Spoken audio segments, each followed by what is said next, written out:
Podcast Bichos Tagarelas, com Fábio Marçal e Ricardo Weg e gente convidada.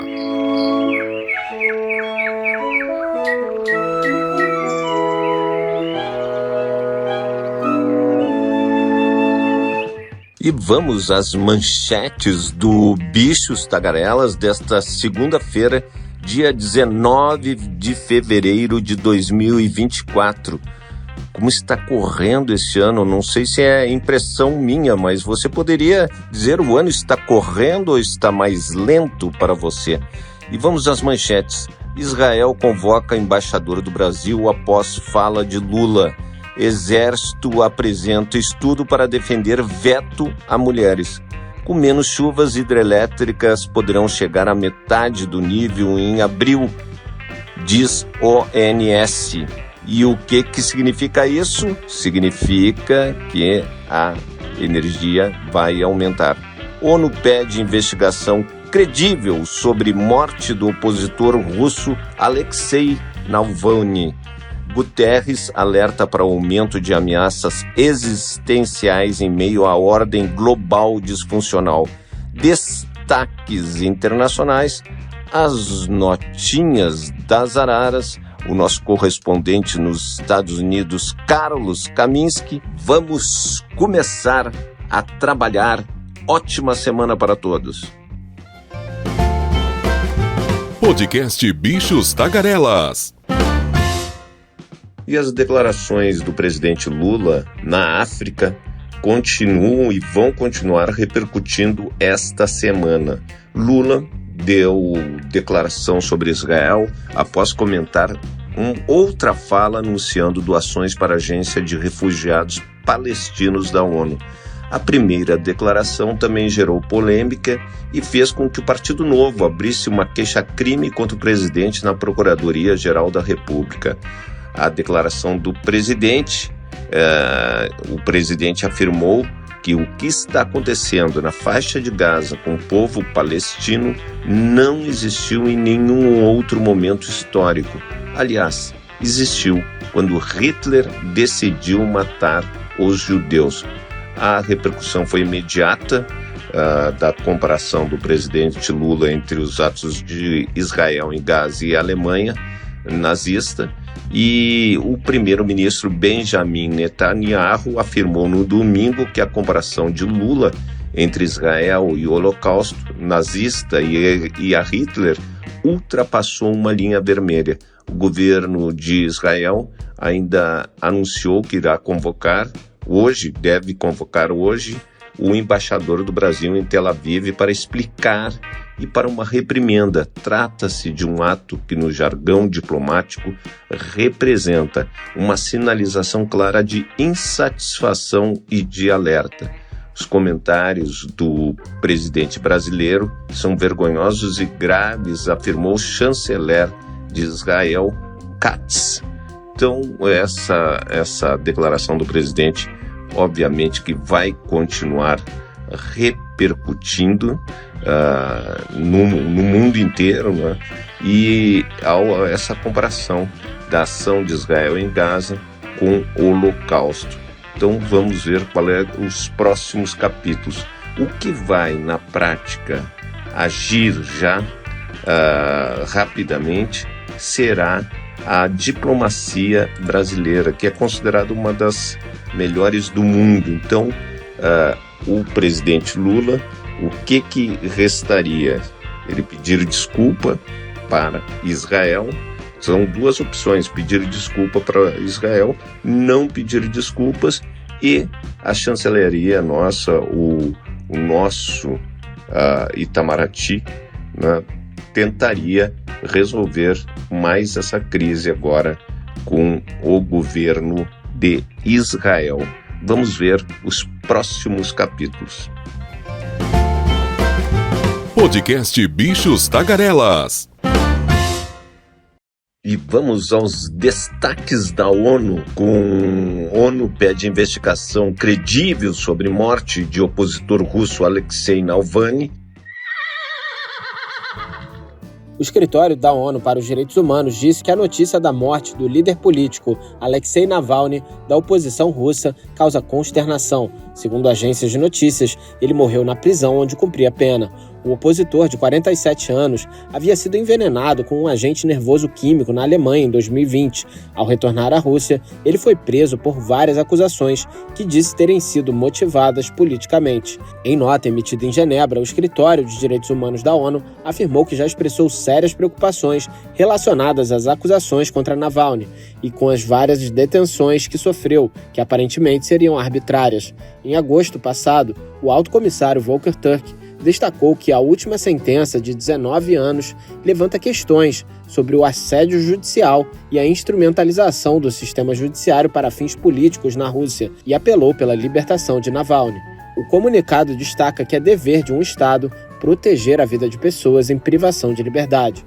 O escritório ressalta que, em caso de morte sob custódia, as autoridades têm uma responsabilidade que só pode ser refutada através de uma investigação imparcial, completa e transparente, realizada por um órgão independente. Nesse sentido, o apelo feito às autoridades russas é que assegurem a realização de uma investigação credível e ponham fim à perseguição de políticos, defensores dos direitos humanos e jornalistas, entre outros. Da ONU News em Nova York, Felipe de Carvalho. E um fato que vai repercutir também nas polícias militares de todo o Brasil. Aqui em Brasília, existem muitas restrições nos concursos da Polícia Militar para mulheres. E no parecer enviado ao Supremo Tribunal Federal com a inclusão de mulheres em funções mais combatentes, o Exército anexou um estudo realizado pelas Forças Armadas estrangeiras que mostra clara vantagem física dos homens. Os dados são utilizados pela Força para justificar que a inclusão de mulheres em armas de combate como infantaria e cavalaria pode comprometer o desempenho militar em operações.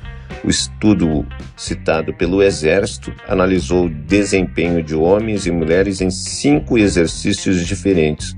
Foram avaliadas a potência aeróbica, a potência anaeróbica e a força muscular geral, a força muscular dos membros inferiores e a força muscular dos membros superiores. Nessa análise, as mulheres tiveram um desempenho médio de 20% a 45% pior que dos homens, a depender do exercício testado.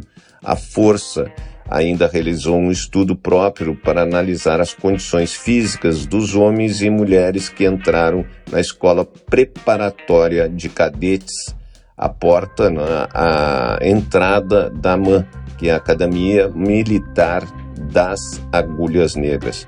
O teste consistia em colocar os alunos para marcharem 12 quilômetros utilizando capacete, fardo aberto, mochila com peso de 18 quilos e armamento de mais de 4 quilos.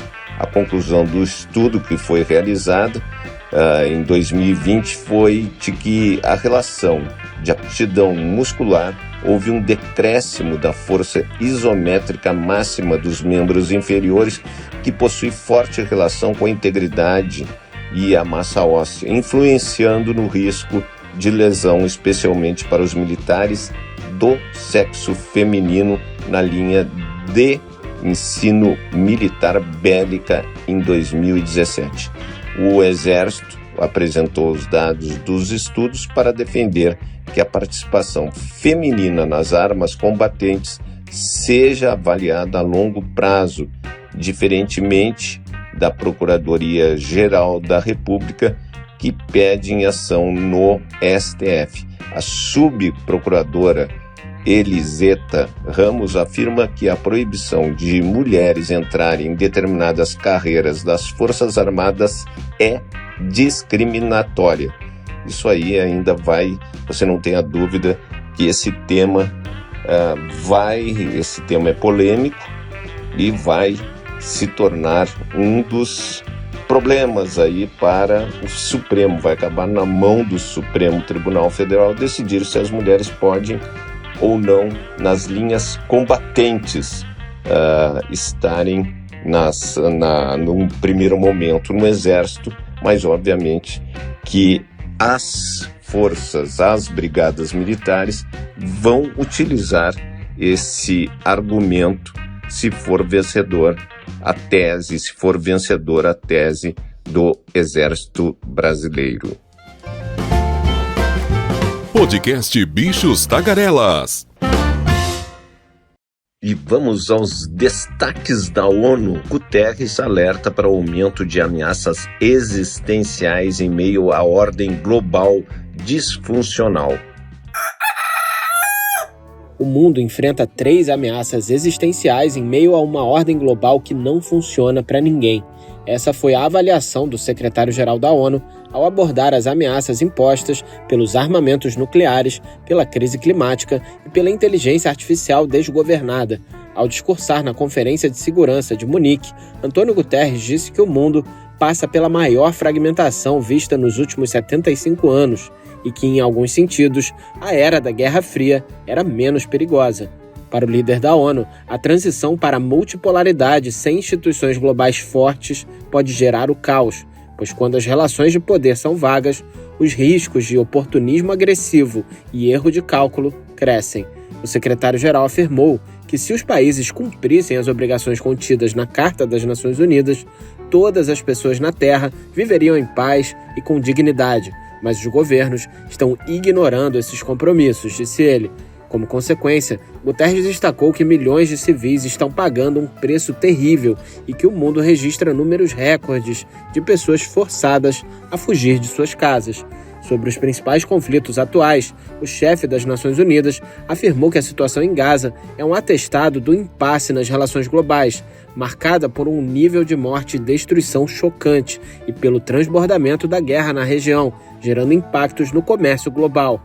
Ele também pediu uma paz justa e sustentável para a Ucrânia, para a Rússia e para o mundo.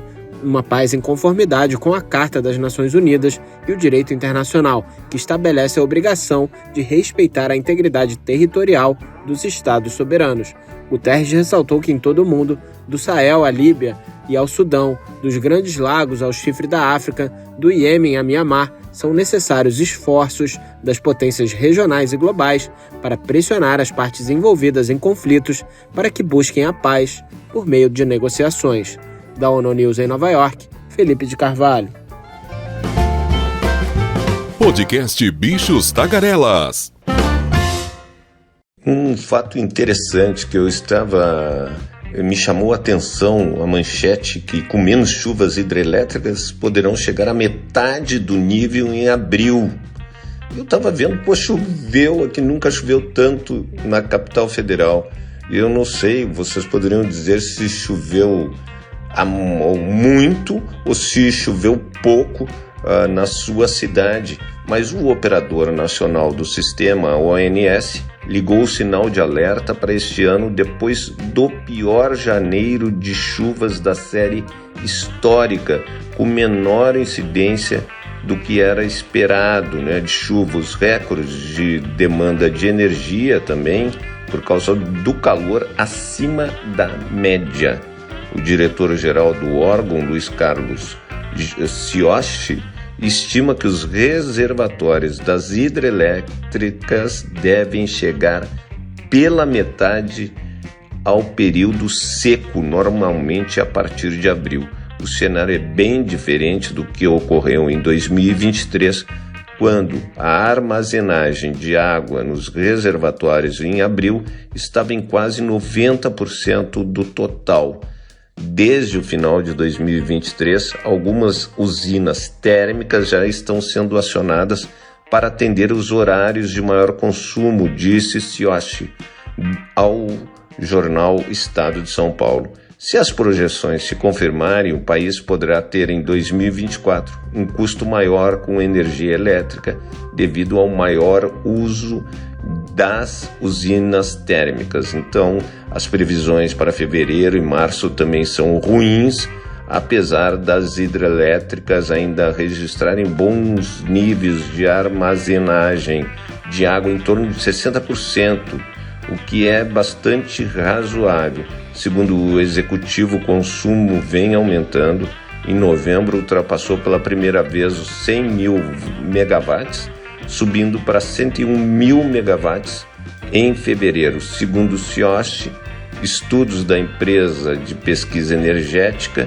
mostram que o crescimento é contínuo e que o consumo de energia está aumentando mais do que o produto interno do país. No ano passado, com as hidrelétricas, as duas fontes chegaram a 92,4% de toda a carga de energia elétrica. O problema, ressaltou ele, é a velocidade das conexões dessa geração intermitente, né, que são as novas renováveis nas linhas de transmissão. Nós vamos ter que descobrir o que vai acontecer, né? Porque se faltar água ou se a água for reduzida nos reservatórios na época de seca, você não tenha dúvida que quem vai pagar toda essa conta será você, porque o governo vai tentar reduzir o consumo subindo o preço. Não é o governo, é a agência, né, reguladora. Mas você não tenha dúvida que isso deve acontecer, e quem vai pagar o pato somos nós, os consumidores. Podcast Bichos Tagarelas. Vamos à nossa série sobre microplásticos e seu impacto no meio ambiente. Sobre o assunto, vamos ouvir o professor José Sommer, ele que é biólogo e ambientalista. No episódio de hoje, o professor Sommer fala sobre o princípio da precaução, né? Para a gente ter precaução, poder se precaver em relação às nossas ações junto à natureza. Na natureza biótica viva e na abiótica não viva, estabeleceram-se relações ecossistêmicas tão complexas e sutis ao longo de mais de 1 bilhão de anos, e não conhecemos sequer uma pequena fração delas e nem como nos afetam. Quando alteramos as substâncias que compõem o meio abiótico, potencializamos e muito os danos à nossa natureza biológica. Deveríamos evocar aqui para nós mesmos o chamado princípio da precaução, pela qual não podemos alterar algo na natureza sem conhecermos os resultados da ação. Entretanto, o que praticamos é o que podemos chamar de uma cultura da remediação, de forma geral, e que só damos atenção a um problema quando ele já está bem instalado e cuja solução muitas vezes sequer ainda é possível. Talvez tenhamos ultrapassado o chamado ponto de ruptura de que James Lovelock nos fala em A Vingança de Gaia, também na questão do microplástico. Mas o que podemos fazer de pronto? O uso de plástico, nas suas mais variadas formas, é uma daquelas atitudes sobre a qual temos grande governabilidade pessoal, não total, é certo? Podemos diminuir drasticamente o uso, substituindo o plástico por materiais mais naturais ou biodegradáveis.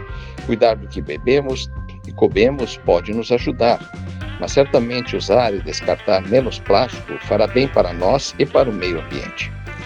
Cada pessoa deveria identificar as formas como está produzindo plástico e tentar eliminá-las gradativamente. Isso já ajudaria muito a não agravar ainda mais o problema. Como todas as temáticas socioambientais, esta também é emergencial e mereceria muito mais atenção do poder público, das empresas e da sociedade em geral. Ouvimos o professor José Sommer e seu alerta sobre o uso de plásticos.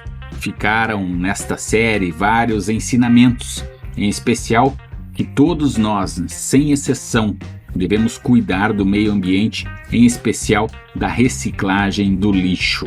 Fica a dica. Muito obrigado ao professor José Sommer e também a Sensações Web Rádio, que trouxe para nós essa série de entrevistas especiais.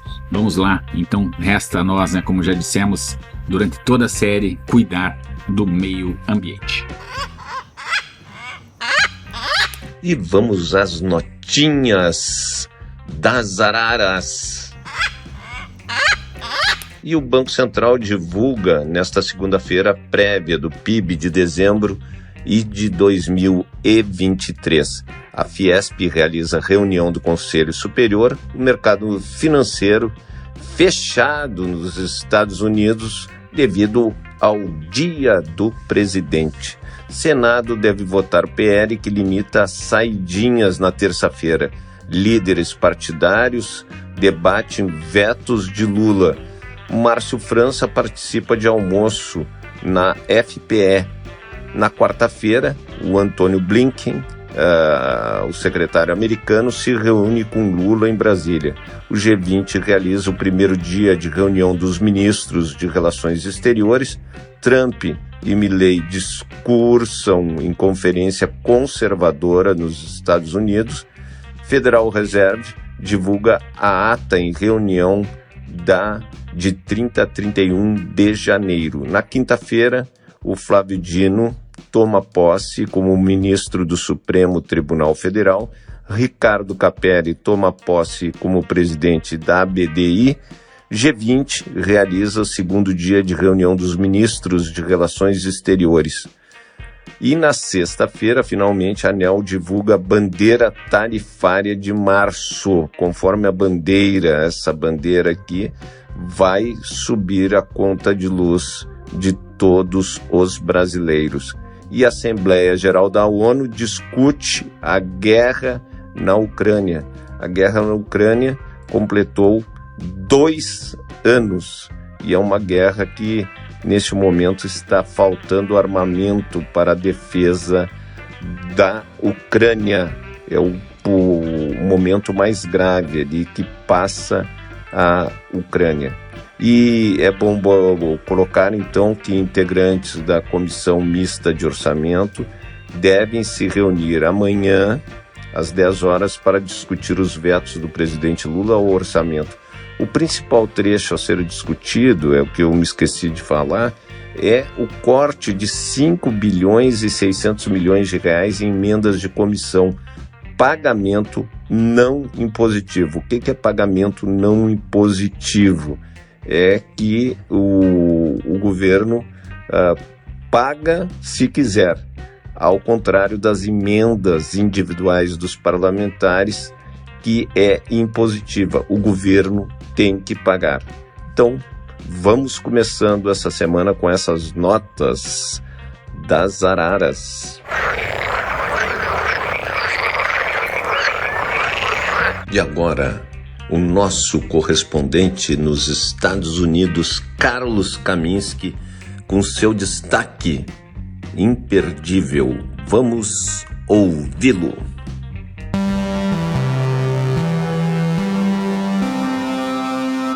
Olá, Ricardo Veg. Olá, Fábio Marçal. Aqui Carlos Kaminski, diretamente de Nova York, nos Estados Unidos. O presidente Joe Biden está muito preocupado com o que vem acontecendo na guerra Rússia-Ucrânia. Ele ainda tenta a liberação de recursos para a Ucrânia se defender dos ataques russos. Ainda não conseguiu fazer esta liberação desse projeto de lei para liberar mais de 60 bilhões de dólares em ajuda à Ucrânia.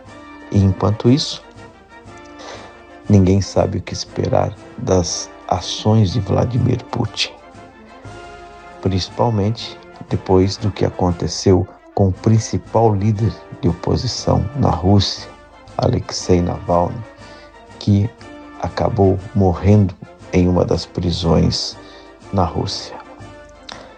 E com a Ucrânia recuando e as sanções ocidentais tendo pouco impacto, o presidente russo está se tornando mais ousado e pode embarcar em movimentos mais imprudentes. O mundo pode nunca saber o que aconteceu especificamente no dia da morte de Alexei Navalny, em uma prisão remota acima do Círculo Polar Ártico. A partir de domingo, a sua família ainda nem foi autorizada a ver o corpo. Navalny passou anos suportando alguns dos piores excessos do sistema prisional russo.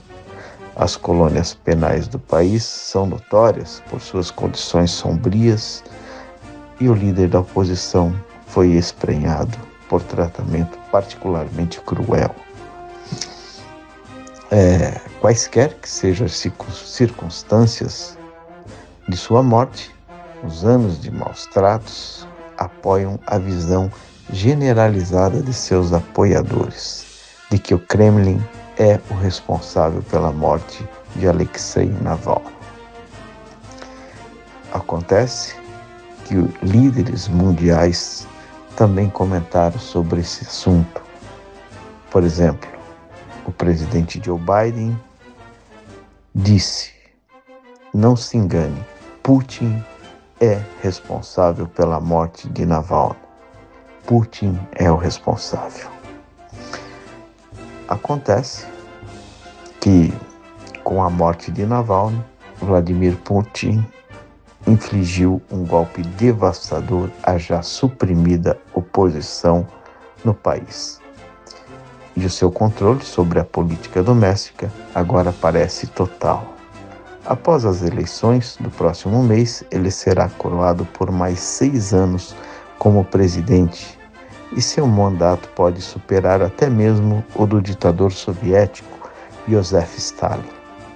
Putin está no comando há 24 anos até agora, enquanto Stalin morreu em 1953, depois de governar por 29 anos. O que acontece é que Putin, mesmo com todo o isolamento mundial, ele conseguiu cultivar novos aliados e cortejou o sul global, recebendo uma grande recepção nos Emirados Árabes Unidos e na Arábia Saudita, que outrora eram fiéis aliados ocidentais. Biden, nesta sexta-feira, foi rápido em admitir que após a morte de Navalny seria difícil infringir as consequências devastadoras à Rússia que lhe prometeu em 2021. Estamos pensando no que mais poderia ser feito, disse Biden. É isso aí. A grande questão é que na Rússia o grande líder Vladimir Putin não tem oposição. Também Vladimir Putin controla o país a ferro e fogo. Todos que tentam ou ousam desafiá-lo são condenados à morte. Um forte abraço a todos.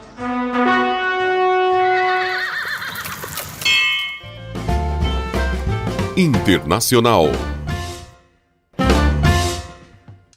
Vamos aos destaques no mundo da imprensa internacional. New York Times: enquanto Putin ameaça, desespero toma conta da Europa. Washington Post: Talibã vê mudanças em Cabul e nos integrantes do grupo. Wall Street Journal: em cidades remotas da Rússia, Navalny inspirou pessoas comuns a desafiar Putin. Clarín: o governo argentino se prepara para apresentar a reforma trabalhista no Congresso Nacional. E o País: Partido Conservador quer instalar radares no litoral para combater o narcotráfico. E o Espectador: Petro e Lula intervirão para salvar os acordos de Barbados. E o País: Partido Conservador Espanhol mantém maioria absoluta na Galiza. Le Monde: Ursula von der Leyen faz campanha para novo mandato como chefe da Comissão Europeia. Financial Times: Estados Unidos prometem agir se China despejar produtos baratos nos mercados globais. Só agora, há muito tempo isso ocorre no mundo. E vamos também colocando que é importante esse aumento de exportações dos produtos árabes no Brasil. O Brasil deve faturar neste ano 15% mais com a exportação de produtos agropecuários aos países da Liga Árabe, diz a Câmara de Comércio Árabe Brasileira. Em 2023, para vocês terem uma ideia, as vendas às 22 nações resultaram em 14 bilhões e 538 milhões de dólares. Então, uma boa notícia aí. Os países árabes têm interesse em importar mais alimentos industrializados do Brasil, como cortes nobres de bovinos, processados de frango, achocolatados, biscoitos e açaí. As vendas desses produtos avançaram 40% em 2023 ante 2022, mas a pauta deve seguir concentradas em commodities nos próximos anos. Essas foram as manchetes internacionais do Bichos Tagarelas. Podcast Bichos Tagarelas. E acabou-se o que era doce. Terminamos mais um Bichos Tagarelas. Esse Bichos Tagarelas de 19 de fevereiro, uma segunda-feira de 2024. Agradecendo nosso correspondente Carlos Kaminski nos Estados Unidos, o Maurício Viana, nosso super editor e cineasta, e o Ricardo Egg, nosso mestre em marketing digital. E agradecer você, ouvinte, que nos aguenta, nos suporta todos os dias. Precisamos muito da sua audiência para poder existir. Então, tenham uma maravilhosa semana de sonhos, porque sonhar é preciso. Até amanhã, terça-feira. Você ouviu o podcast Bichos Tagarelas, com Fábio Marçal, Ricardo Veg e gente convidada.